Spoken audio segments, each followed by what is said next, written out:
Okay, this is ఆయన personal capacity వెళ్ళాడు.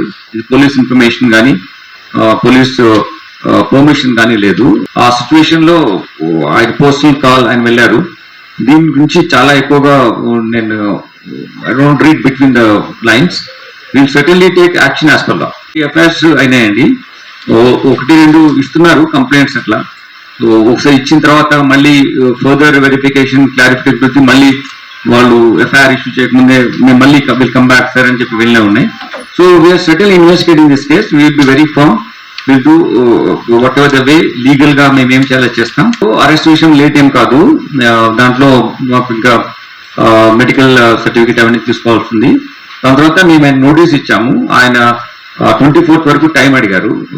Maybe out of is concern for me వెంటే దానికి మేము పర్సే మేము against చూపించలేము.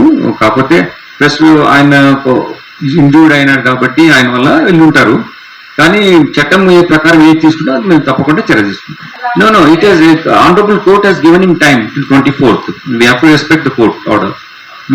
Will again give a notice. మేము కూడా కోర్టు వారిని అడుగుతాము, అది ఒకవేళ అంతకన్నా ముందు మేము ఎగ్జామిన్ చేయొచ్చా అని చెప్పేసి నోటీస్ ఇచ్చాము. ఆయన బాండ్ ఎక్స్క్యూట్ చేయాల్సి ఉంటుంది. Will do it during course of time. Certainly will follow the process.